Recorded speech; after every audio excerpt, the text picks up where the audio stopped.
Magandang araw ulit mga katuka. For today's video mga katuka, isi-share ko po sa inyo kung ano po yung isa pa po naming paraan para po sa paggamot ng pabalik-balik na sipon. So, tinatawag po ito mga katuka na declogging. So, ito lang po mga katuka yung ating gagamitin. So, ito lang po mga katuka ang ating gagamitin sa pag-declog ng ating alagang manok. So, ito po mga katuka, Bactidol, syringe, at saka po itong tissue.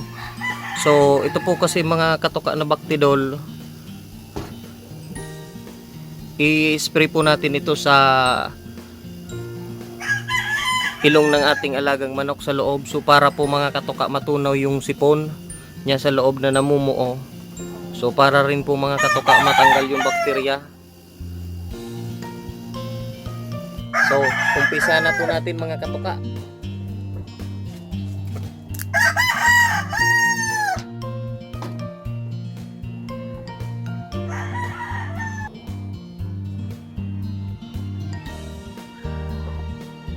So 1 ml po ito mga katuka. So ito po mga katuka yung ilalagay po natin sa loob ng kanyang ilong. So para po matunaw yung kanyang sipon sa loob. So ganito po mga katuka, gawin po natin yan sa magkabilang ilong. So dahan-dahan lang po mga katuka.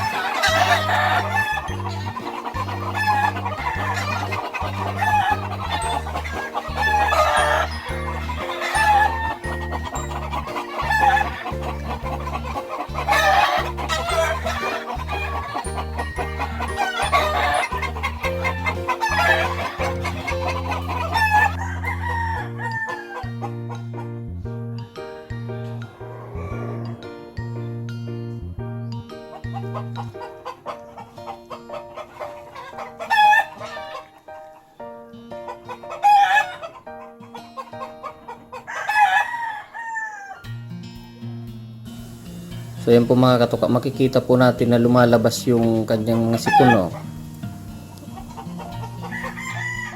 So tapos po mga katuka, ito pong tissue, ganyanin lang po ninyo sa sa daliri natin.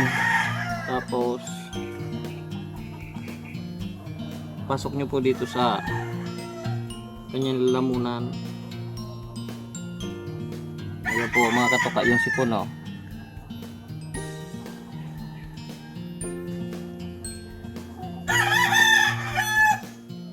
So ulit-ulitin nyo lang po itong mga katuka kada araw para po matanggal talaga yung sipon niya. Tapos sabay po ng ating antibiotic na binibigay. Ngayon po katuka ako.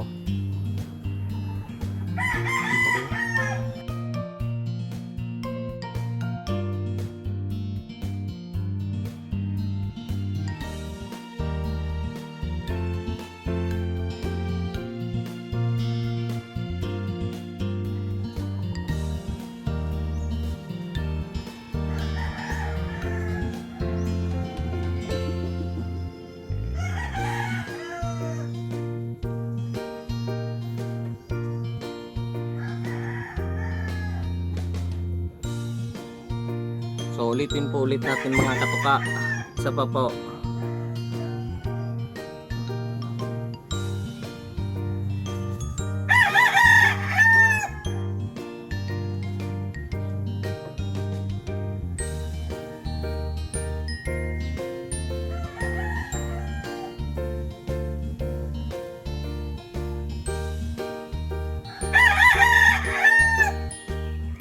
Kabila.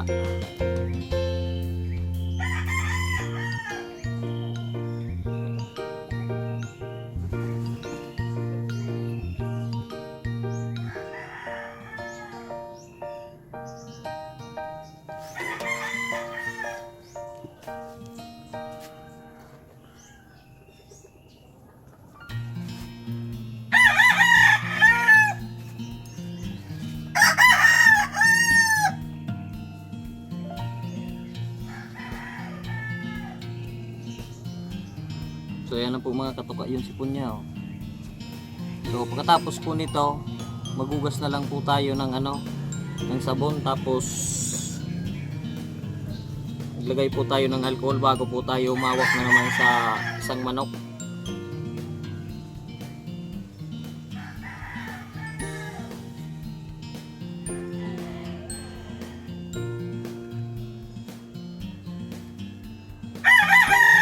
Mga katuka, oh, marami pang sipon.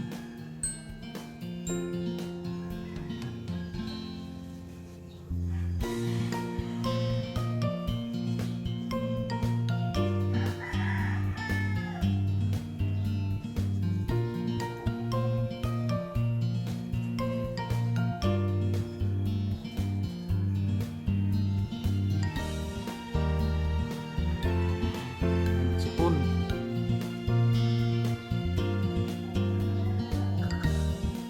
So ganyan lang po mga katuka yung proseso. Kung mga katuka, yung isa pa po naming paraan dito na paggamot sa pabalik-balik po na sipon. So kung bago pa lang po kayo dito mga katuka sa aking munting channel, so pakiclick na rin po mga katuka yung subscribe button at pakiclick nyo na rin po mga katuka yung notification bell para po updated kayo sa aking mga bagong video i-upload. So kung nagustuhan nyo po mga katuka yung video to, so pakiclick na rin po mga katuka yung like. So hanggang dyan na, dito na lang po mga katuka yung ating video. Maraming salamat po sa panonood.